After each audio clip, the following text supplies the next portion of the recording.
el programa de sobrevivientes de hoy tenemos una historia preciosa, una historia que nos llena de amor y que va a sobrevivir y ya sobrevive a través del tiempo. Primero vamos a empezar a contarle un poco de lo que es la fundación que hoy le vamos a dedicar nuestro tiempo, y es la Fundación Nido para Ángeles. Aquí la breve historia de sus inicios.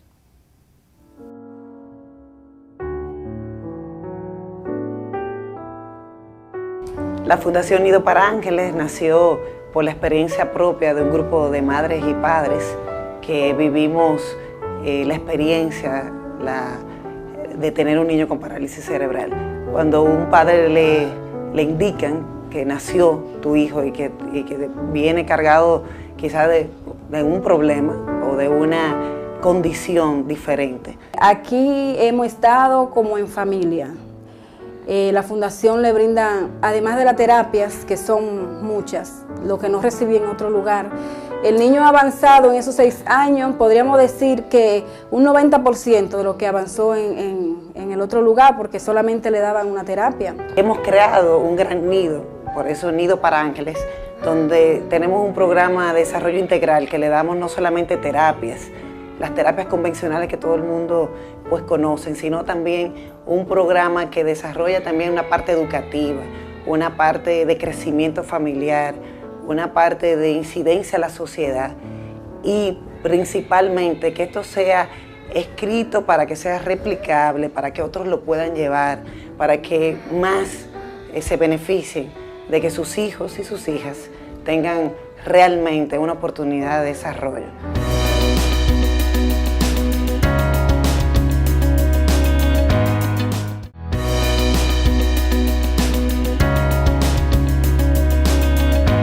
Aquí estamos de vuelta con nuestra entrevistada del día de hoy. Es una persona muy allegada a uno realmente y es una persona que goza de nuestra admiración como persona por lo que ha hecho, y la vamos a conocer un poquito más a fondo de lo que quizás muchos de ustedes la conozcan. Estamos hablando de Mónica Despradel, quien es la presidenta de la Fundación Nido para Ángeles. Así que le vamos a dar la bienvenida a Mónica. Gracias. Estamos felices de tenerte. Yo también. Y como tú dices, de un cariño de mucho tiempo. De mucho tiempo, así que mismo es. Va a ser muy fácil hablar contigo hoy. Sí, yo creo que sí. Por eso dije, el tiempo no importa. Aquí estamos sin tiempo. Así es. Mónica, nosotros sabemos, o sea, ya pasamos algo de la fundación, que la gente ya está conociendo la fundación, pero queremos en esta parte conocer un poco más a Mónica. Partiendo de la base que creemos que las personas a través de la vida se van formando desde que uno nace, viene la formación de familia o cosas que a uno le van sucediendo. Ahora, ¿quién es Mónica? ¿Cuándo nació? No tiene que decirle edad necesariamente, que tú no quieres. Pero tu familia, cómo te formaste, qué estudiaste, dan un poco tu biografía. Ok. Bueno, Mónica, que nació a los finales de los 60, una etapa de libertades y el hombre llegó a la luna, en fin, de cosas que yo era muy pequeña, pero sentía como el mundo convulsionando. Pues nací en ese momento, pero en el seno de una familia con muchos valores, con una historia muy fuerte, hermosa, que dejó huellas, yo diría que en la República Dominicana. Llámese la familia de mi padre a través de mi abuela, pero también de mi propio padre, a nivel histórico. Y había acabado de pasar la revolución de 1965 y todo eso se olía en mi casa. O sea, nací como en medio de todo eso.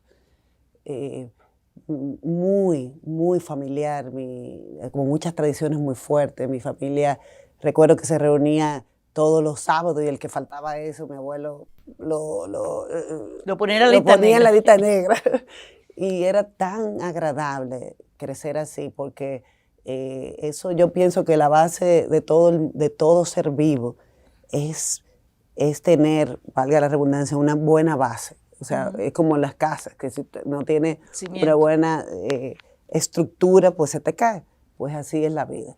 Yo tengo la suerte de haber tenido por mis 2 padres un hermoso ejemplo y una muy buena base para todo lo que me esperaba en la vida. Exacto. Y todas las cosas que podía desarrollar. Así que nací con esa libertad, con esa revolución, yo diría, todo el tiempo era como la revolución para mejorar, como esa palabra para mejorar, para ser más inclusivos y increíble. Desde ahí empezó lo de todos de todo, y todos somos iguales, y yo soy igual que tú, y el prójimo y todo lo demás. Así que crecí en eso. Pero también crecí con música, con mucha naturaleza. Recuerdo que iba todos los fines de semana a Jarabacoa. La escuela me quedaba al lado del Colegio Santa Teresita, y mi casa quedaba atrás del colegio. El Colegio Santa Teresita era también de la familia de mi padre. Las Roques, Naná, mi neta, Teaita y Lourdes fueron los que crearon el Santa Teresita. Así que yo tenía muchísima suerte, porque yo lo que hacía era que me tiraba por la pared y ahí estaba el colegio. El colegio era un colegio ejemplar en ese momento. Claro que sí. Y todavía. Y entiendo que eso también me forjó muy, muy fuertemente, porque ahí había de todo tipo de familias, estaban mezcladas, había muchas personas becadas. Tía Naná era de las que becaba casi todo el mundo, pero también había familias con mayor recursos y también muchos artistas. Entonces ahí vino el arte.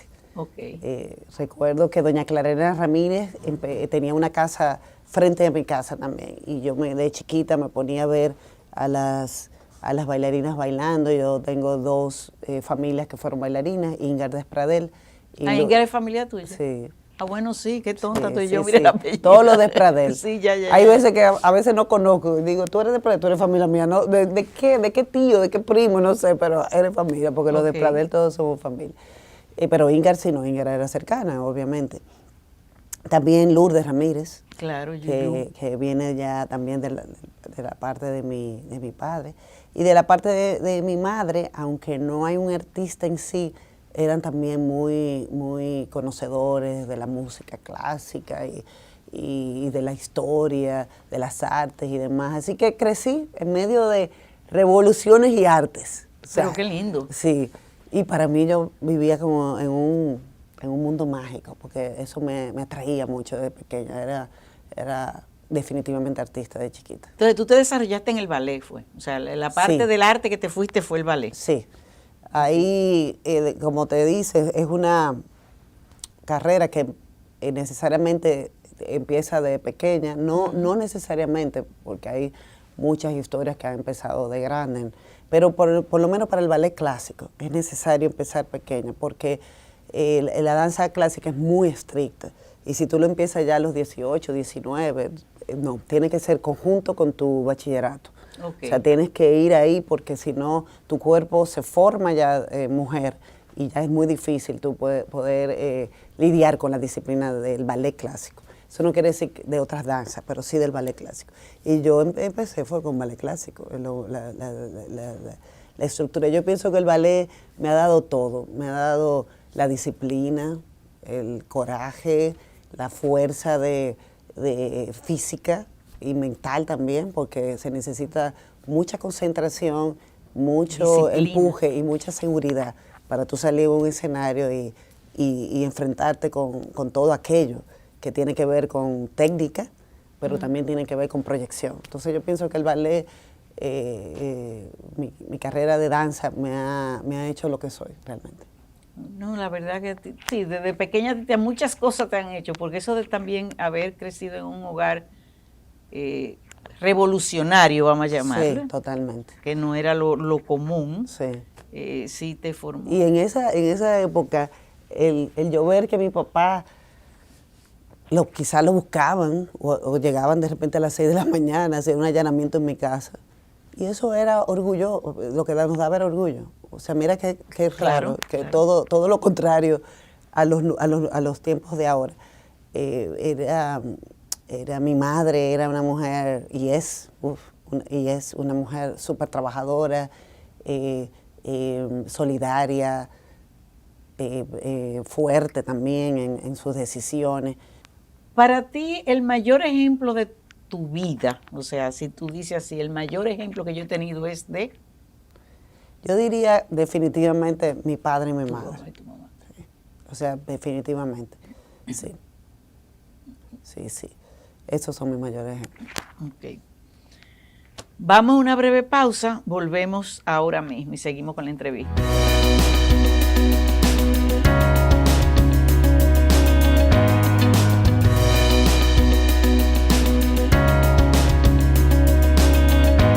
Aquí estamos de vuelta con Mónica Despradel, quien nos está contando un poco de su vida, porque por lo que dijimos en un principio de que uno va haciendo cosas en la vida que te van formando y te van llevando por un camino. Mónica, tú te casaste con José Antonio Rodríguez, que muchos conocen, y tuviste 2 hijos, Gabriela y Sebastián. Gabriela, ¿qué edad tiene Gabriela ahora? Gabriela tiene 23. No, pues ya es una 23 mujer. años, sí. Y bella que está. Sí. Muy modelo, ella bella. tiene un físico de modelo. O sea, Sí, realmente Gabriela tiene el talento para ser modelo, pero no el corazón para ser modelo. Okay. Yo recuerdo que le decía, ella hizo muchas modelajes en República Dominicana, inclusive cuando llegamos a Francia fue contratada por una agencia de modelos en Francia, ¿Y que se llama Mademoiselle. Ella un día se sentó y me dijo, mami, es que no lo siento. Y a las exigencias de una modelo en Francia, Sí, claro. tú sabes. Recuerdo que le dijeron, tienes que rebajar 1 pulgada de cadera. Y dije, hasta aquí llegué ya. No lo siento, no puedo eso estar. No No lo de ella. Y entonces, pero también es bastante sensible y tiene un poco de la vena artística por ahí. Pero ella eligió nutrición. Ay, qué Así bueno. que va a ser una nutricionista. Qué bueno. Y nuestro segundo, porque es de todos nosotros, Sí. Sebastián. Así es. Sebastián fue un ser de luz, un ser especial. Así es. Sabemos que la fundación quizás nace de la necesidad que tuviste, pero yo digo que no todo el mundo que pasa por situaciones así tiene como ese no deseo, o sea, como ese chip de vamos a hacer algo para ayudar a otros. O sea, por eso quería conocer un poco a la Mónica de antes, porque Sí. Sebastián fue, vamos a decir, el detonante, quizás, no sé, Sí, de sí. hacer la fundación. Por supuesto. No, Sebastián es la fundación. Exactamente, pero lo que, ¿cómo lo explico? Lo que quiero decir es que muchas personas pasan por situaciones así Sí, y no no lo hacen. No, Entonces, pero- ¿cómo nace realmente lo de la fundación? Sí. O sea, sabemos que Sebastián fue el ángel que dijo, bueno, mira, esto es lo que tenemos que hacer, pero ¿cómo nace en sí la Sí. fundación? Yo pienso que la vida, por eso te decía, se teje desde el principio y te van tejiendo, y cuando viene una situación tan fuerte como esa, tú terminas dándole el último punto a esa rueda por cómo te han criado, por cómo Exacto. tú has vivido, por cómo tú has sentido, por los ejemplos que tú has tenido. Entonces, cuando nace Sebastián, que fue un accidente, una tragedia muy difícil, y sobrevivió. Y sobreviviste sobreviví, tú también. Sí. Porque tú tuviste Ahí bien. ya empezó el milagro. Claro. Ahí ya empezó el milagro. Entonces, como empezó el milagro, yo digo que siempre Sebastián, para mí, es lo que me ha acercado más como a la parte espiritual de la vida. Ok. Sí. Yo digo que Sebastián es como si fuera un maestro. O sea, es mi hijo, pero es un maestro. Sí, lo es. Sí. Entonces, cuando nace Sebastián, que pasa todo aquello y te dicen de repente, no, que tu hijo tiene parálisis cerebral, tú te quedas así, ¿qué es esto? O sea, ya para eso, como dije que no estaba preparada, pero sí, se está preparado. Yo digo que siempre todo lo que te pasa se está preparado. De alguna u otra manera se está preparado. Ahora, como tú dices, hay personas que toman un camino, toman otro. Exacto. Yo recuerdo que una neuróloga de Sebastián me dijo que ya tú sabes lo que hay, ¿verdad? Pues ahora vamos a hacer lo que hay que hacer. Y eso fue lo que hice. O sea, primero hacerlo por él, porque nunca dije, ¿por qué me está pasando esto? Jamás, jamás, jamás, jamás.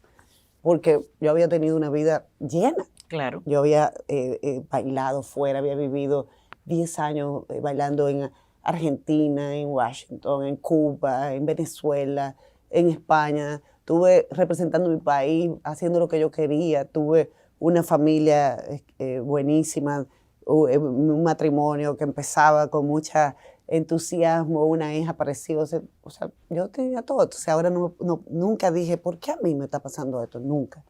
Sino que dije, wow, le está pasando a mi hijo. O sea, que tengo que ponerme los pantalones, la falda y todo lo que existe para que echar esto hacia adelante. Y ahí entonces sí, encontré con muchas carencias. Encontré todas las carencias que hacía 20 años atrás había socialmente con respecto a condiciones de discapacidad. Okay. Y esta específicamente, que es tan compleja, pues más. Y empecé a ver las imposibilidades, las pocas oportunidades, las situaciones difíciles que pasaban las familias. Nosotros éramos dos artistas empezando con carreras muy difíciles también. Y demandantes. Y demandantes, porque además estábamos en apogeo, en medio de un momento grande de nuestras carreras.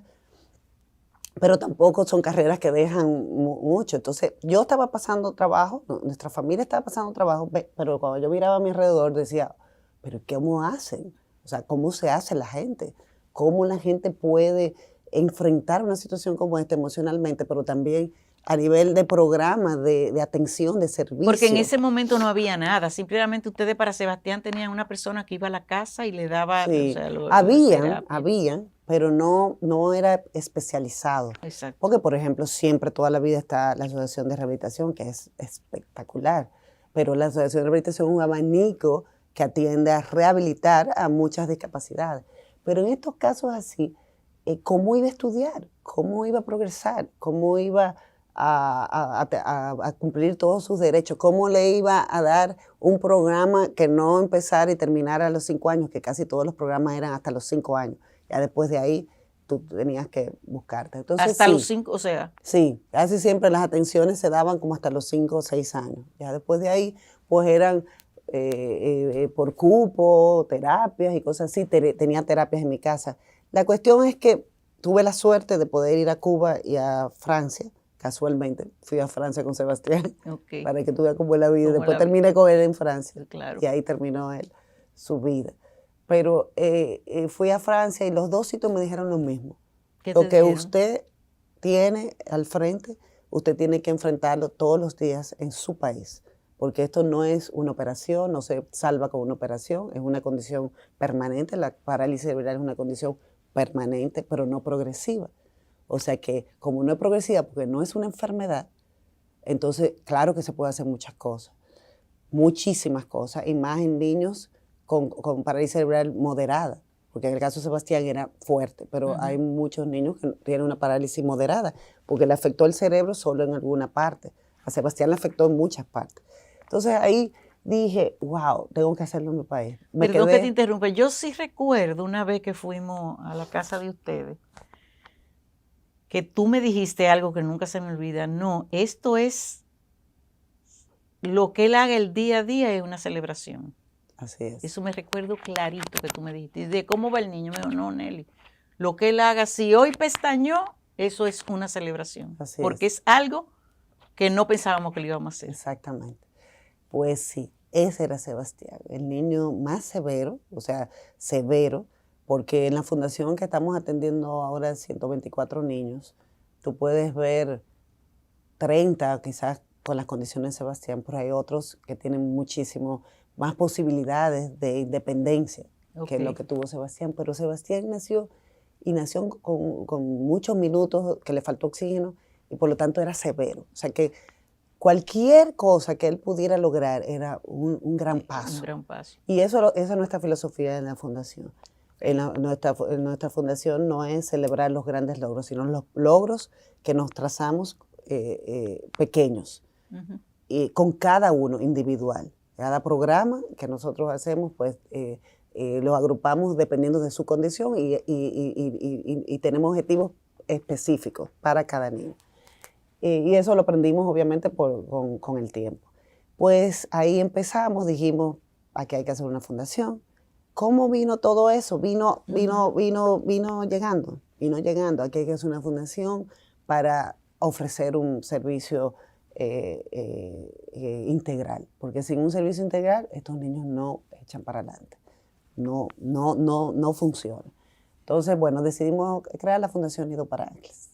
O sea, y ya cuando ahí, vieron la necesidad de ahí todo. empezamos. Yo recuerdo que muchas amigas me decían, pero ¿y cómo ustedes van a hacer una fundación? Así, pues, casi siempre que se hace una fundación hay un patronato que da parte del dinero. No, empezamos, y por eso yo digo que empezó un camino de Sebastián muy marcado a nivel espiritual y como con una meta muy clara, que era formar la fundación. Ese es el plan de Sebastián de vida. Y obviamente yo soy su madre y me tocó acompañarlo. Pero ese era o sea, Sebastián está clarísimo que vino para hacer la fundación y no se fue hasta que la fundación no tiene raíces. Vamos a una breve pausa.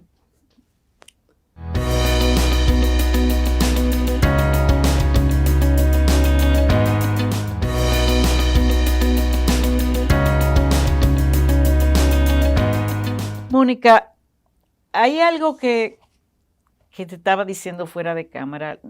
Uno puede pasar por situaciones y uno dice, yo puedo hacer, pero lo que ustedes hicieron, y digo ustedes porque sé que José Antonio también estuvo muy involucrado y la familia completa, fue no solo quedarse en deberíamos de, o aquí no hay, sino que ustedes dijeron, ok, nos tocó, ya tuvieron ciertos conocimientos de lo que hacía falta. Que mucha gente tiene el conocimiento, pero no hace absolutamente nada. Además de ustedes, de decir nosotros esto lo vamos a hacer, ¿con quién más contaron? O sea, ¿fueron ustedes y de aquí para adelante vamos o se le unieron personas? Sí, como tú dices, mi familia, obviamente incluyendo a José Antonio, mi madre, que siempre ha estado muy cerca de esto, vimos la necesidad de formar algo para poder mostrar qué es lo que había que hacer, involucrar a los que no necesitaban. Okay. Porque acuérdate que esa solidaridad de chiquita es así, o sea, esto es para darle a esos niños que necesitan lo que necesitan. Pero claro que sí, que me encontré con otras madres en medio del camino. Y esas madres se unieron conmigo del principio, inclusive una de ellas sigue conmigo. Okay. Es una de las directoras de la fundación, se llama Carmen López. Me encontré con madres, con muchas madres que estaban pasando lo mismo y muchas familias que estaban pasando lo mismo, y hubo dos que empezamos del principio con la fundación. Okay. Y gracias a esas dos madres que me acompañaron desde la fundación de la fundación, inclusive una de ellas, que es Milagros Germán, pero no Milagros Germán la diva, sino otra Milagros Germán, pues fue la primera presidenta, porque en ese momento yo estaba acabando de entrar a Orange. Yo era gerente de Relaciones Públicas de Orange, en un momento en que había un momento muy difícil económico en el país, y tuve la gran suerte, José Antonio no tenía creatividad su publicitaria, y tuve la gran suerte de entrar a trabajar en Orange. Y ahí, bueno, pues en ese momento nació, como quien dice, la fundación. Y la presidenta en ese momento era Milagros Germán Bianchi, no la diva, la comunicadora. Y hicimos un ejercicio de 3 mujeres haciendo de tripas corazón, como digo, claro, como se dice, para construir un programa integral que se pudiera ofrecer a otros. Empezamos al principio ayudando a otras instituciones que tenían niños con parálisis cerebral y niñas, y la tratábamos de ayudar, ya sea pagándole un terapeuta, ya sea construyéndole algo, buscando alguna silla de ruedas, y así pasamos los primeros 2 o 3 años. Okay. Ya después de 2 o 3 años ahí, entonces ya formamos nuestro propio programa, porque entendimos que todavía no existía lo que nosotros sabíamos que se necesitaba.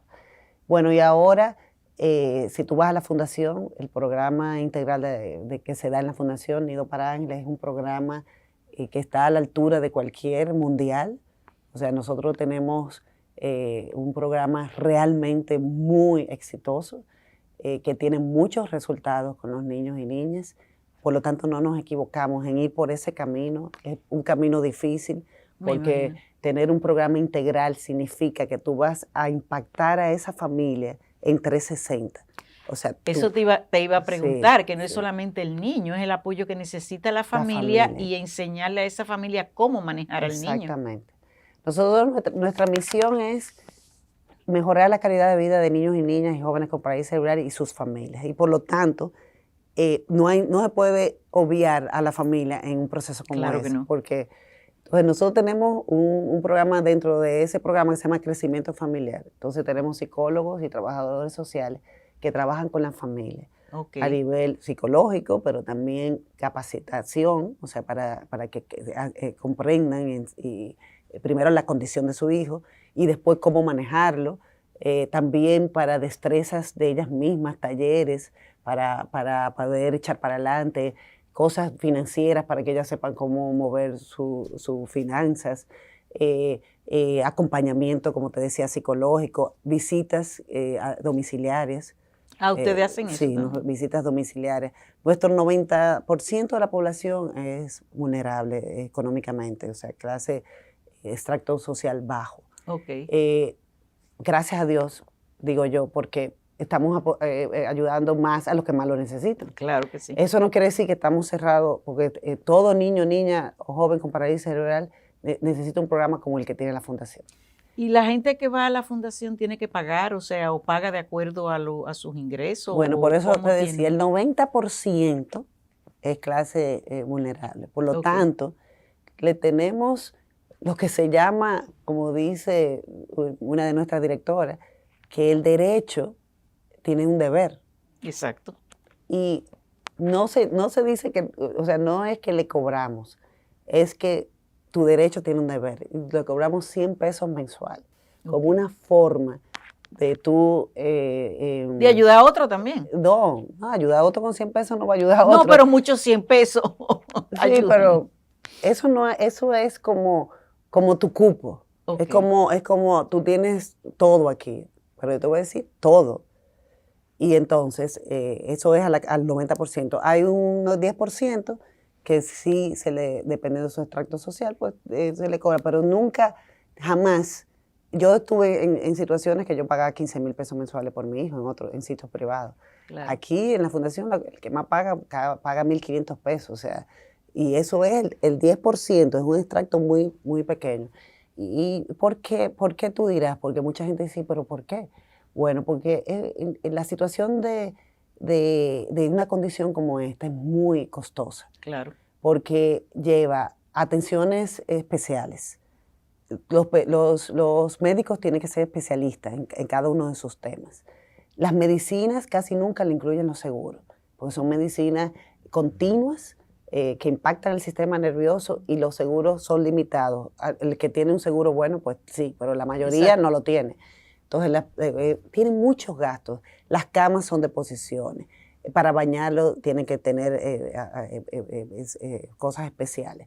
Las sillas de rueda, que no son sillas de rueda, son sillas de postura, cuestan de $2,000 y $3,000 cada una. Entonces, la Fundación, mira lo que reciben. Sillas de rueda, porque tenemos un acuerdo con una institución. Reciben alimentación, reciben medicina, reciben educación gratuita, gracias al Ministerio de Educación, gratuita completamente.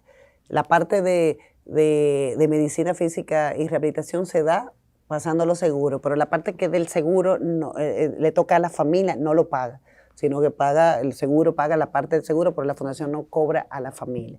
O sea, porque nosotros sabemos el impacto que sube, un 300% de la vida de una familia sube cuando tú tienes una persona con condiciones de discapacidad. El 300% de tu canasta básica sube 300%.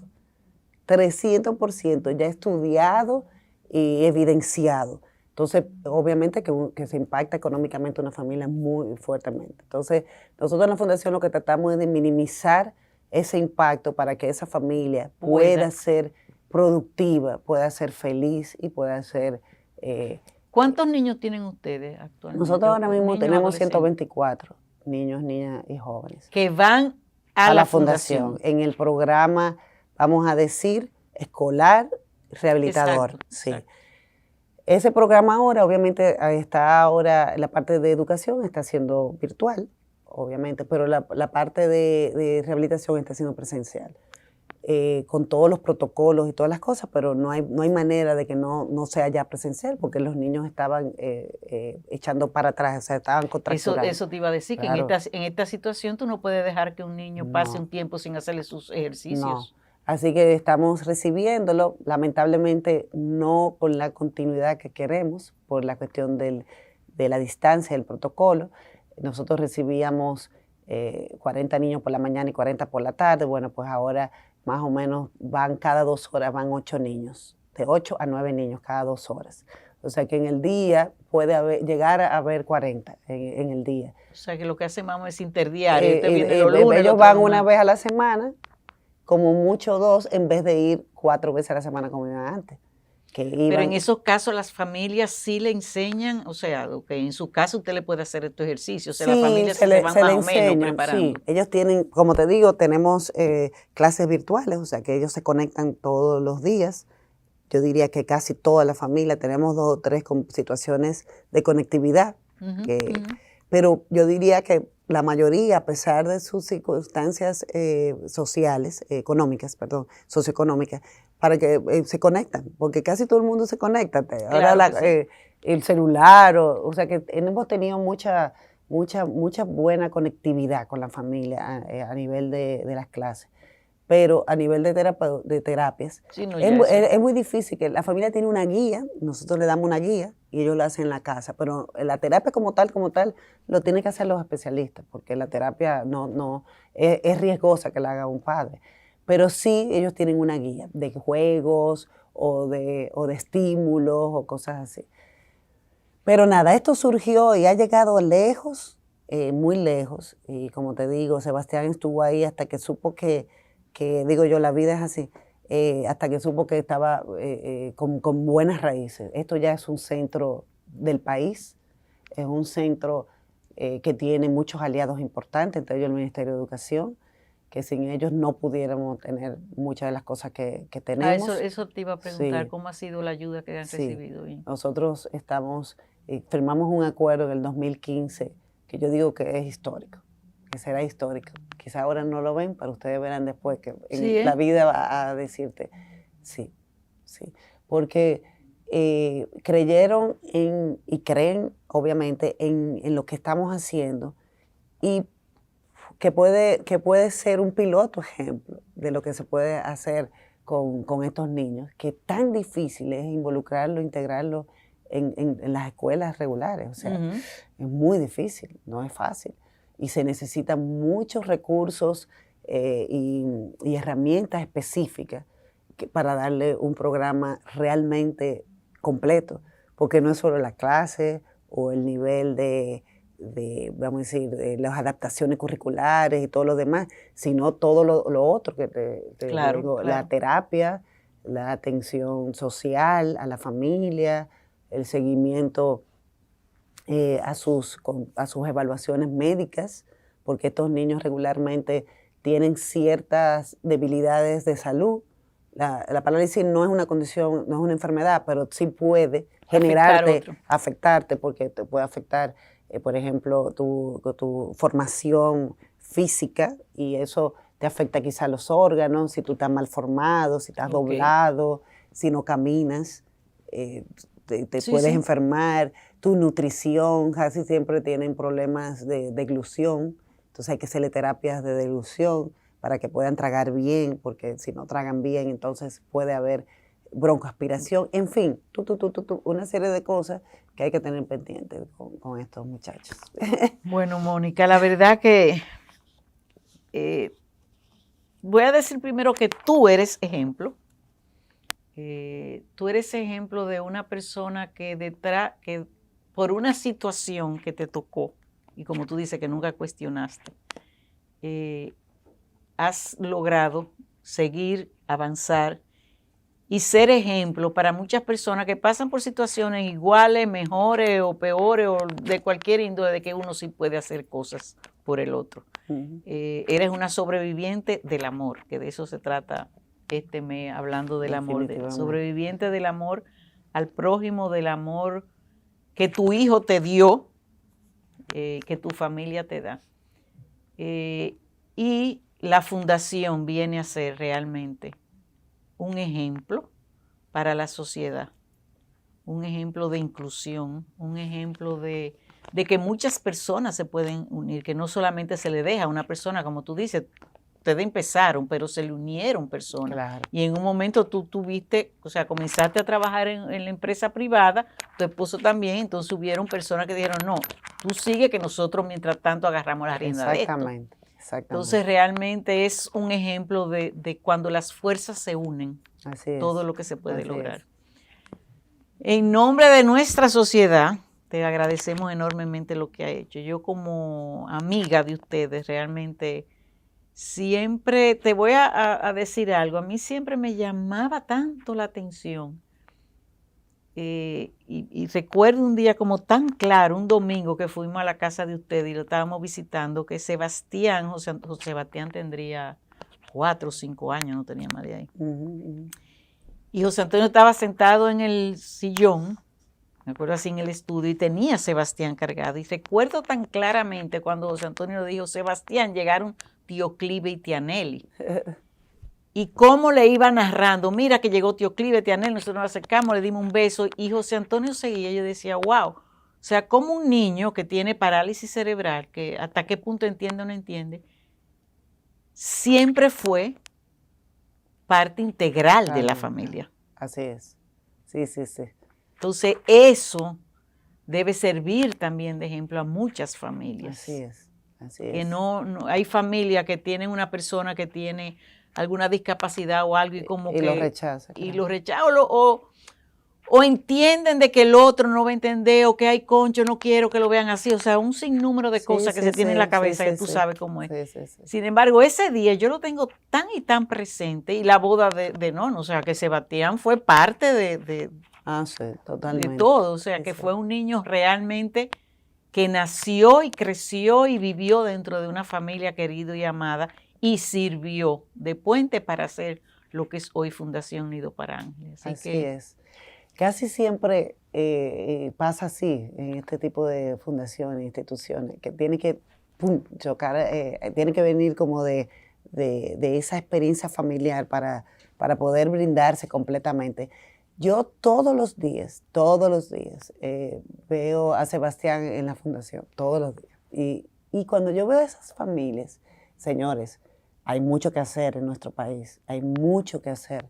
Porque yo te digo, de los 100 pesos, lo que sea, yo no le quiero cobrar nada a nadie. O sea, yo no le quiero cobrar ni los 100 pesos. O sea, porque es por derecho que deben de tener un plan social, una familia que vive en un barrio con un niño como este, que tiene que salir a transporte público, que tiene que levantarse y decir yo puedo, que tiene que dejar de trabajar para llegar a un sitio, debería de tenerlo todo. Claro que sí. Todo cubierto, porque por derecho ese niño y esa madre, padre o tutor, porque en la fundación hay muchos padres también, y eso me encanta, viven en condiciones muy precarias, con muchas cosas, muchas puertas cerradas. Y en la fundación lo que queremos es ser ejemplo de que eso no debe ser así. Yo a veces yo digo, yo no soy Estado, porque no lo soy una institución privada, no soy pública, pero lo que quiero es ser ese ejemplo de cómo se tiene que tratar a un individuo como este, una familia como esta. Es más, lo que me faltaría a mí es darle dinero. O sea, mire, usted tiene esta mesada para que esté al mes, porque tú te imaginas, o sea, no es fácil, nada fácil. Yo me quito el sombrero todos los días con la familia de la fundación, todos los días. Cada vez que llegan con sus muchachos, me quito el sombrero. Porque el trabajo que tienen que pasar para llegar incluso a la fundación. Porque lo que debería es estar la fundación en sus barrios. Claro. Eso es lo que debería. Pero vienen. Hay gente que viene de Boca Chica, hay gente que viene de San Cristóbal, hay gente que viene y me dicen, no, tengo que llegar. Y ahora con la pandemia, ahora sí que se nos ha puesto difícil, porque hay muchos que han dicho, ya no tengo a quién pedirle, al padre o a la iglesia o al ayuntamiento o al gobernador, ya no tengo. Es un derecho que deberían de tener todos. Entonces estamos lanzando un programa de transporte, por si alguien lo ve, me está oyendo, nosotros no damos transporte porque damos todo lo demás, como te decía, alimentos, medicina, evaluaciones, terapia, educación, gracias al Ministerio de Educación, en fin, le damos todo, pero transporte yo no podía entrar ahí porque imagínate. Pero ahora tenemos que entrar, porque hay muchas familias que se quedaron sin trabajo. ¿Y cómo piensan hacerlo? O sea, bueno, ¿qué estamos buscan? tratando de, elegimos las 30 familias más necesitadas y le vamos a pagar el transporte. Algunas son, dependiendo de dónde viven, gastan, es individual la ayuda. Y algunas que gastan quizás 3,000 pesos al mes, pero hay otras que gastan 1,500. Entonces, dependiendo de la persona, pues buscamos la ayuda, pero es a la familia. Okay. Entonces, lo que se va a hacer es que se va a contratar un transporte que sea fijo, que tenga un precio menor y pagar. Entonces, si hay alguna persona que quiera aportar para una de estas familias específicas, pues comuníquese con la fundación. Tú pones los números Sí, para que se comunique con la fundación y pueda entrar en ese voluntariado de ayudar a una familia que llegue a la fundación. Porque Okay. eso es muy importante, que lleguen, porque si no llegan, entonces no lo podemos ayudar, tienen que llegar. Okay. Mónica, mil gracias, de verdad, para nosotros un privilegio tenerte a ti. Sabemos que la fundación se va a replicar en muchos sitios. Ay, sí, así sea. De que así va a ser. Así sea. Y ustedes, a todos los televidentes, ya saben que tienen desde ya una manera de cómo aportar a la fundación. Comiencen por lo del transporte. Aquí les vamos a dejar todos los teléfonos y todo para que se comuniquen. Y esperamos que Mónica nos llame pronto y diga, tenemos ya el problema resuelto de 30 familias. Así que nada, nos vemos y muchísimas gracias. Gracias a ti. Okay.